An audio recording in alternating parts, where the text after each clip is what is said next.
Alam mo bang pwedeng taasan ni employer mo ang iyong sahod? Pagluto mo si amo mo ng masarap na pagkain, do some effort magpa-impress ka. O kaya naman kapag nakita nilang yung pag-aalaga mo sa mga anak nila ay totoo at naaalagaan mo ng maayos, puro ganon yung intention mo talaga is yung itinuturing mong sarili mong anak. Alam mo may mga amo din na nakakaramdam.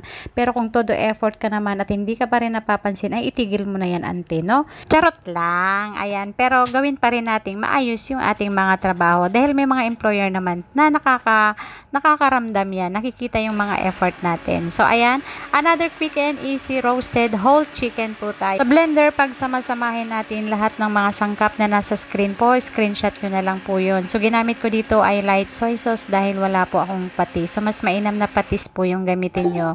Kung wala naman, pwede rin naman dyan yung asin lang. Ayan.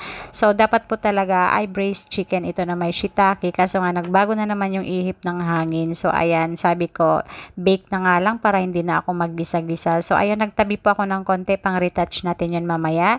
And then the rest is yan yung gagamitin natin pang mamarinate sa ating chicken. So make sure po na malagyan nyo labas at loob para talaga manuot yung lasa niya. So i-chill po natin yan 3 to 4 hours. Mas mainam pa nga kapag overnight po yan, mas malasa talaga siya.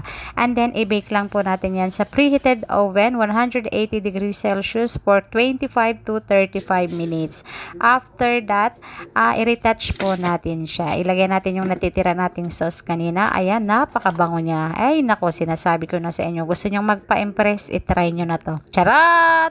Ayan, charot ko na naman kayo. In fairness masarap po talaga siya. Tapos ibalik po natin ulit yan sa oven. I-bake po ulit natin ng 10 minutes para sigurado talagang maluto yung ating chicken. Kung nakita nyo naman po kapag in-slice nyo at may nakikita pa kayong konting dugo-dugo, ibalik nyo lang sa oven, no? Kasi depende kasi yan sa laki ng chicken na lulutuin nyo. Pero sinisigurado ko sa inyo ay napakasarap nito. After 10 minutes, i-glaze lang po natin yan ng konting honey. Yes po, ito yung magpapakintab ng ating chicken at magbibigay din ng sarap. So gustong-gusto ng alaga ko kasi yung medyo manamis-namis. So wala namang masama na mag-effort tayo. Minsan, malay natin, doon tayo mapansin, doon tataasan yung mga sweldo natin. O, diba? Masarap lang sa pakiramdam.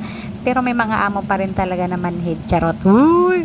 Ba't ka ganyan? Ayan. And then, syempre, bago natin iserve yan, i-cut na natin. So, importante makat natin kahit hindi kagandahan yung pag-slice natin. Basta na-slice natin ang maayos. So, okay na po yan. Thank you sa inyong panonood. Sharing is caring.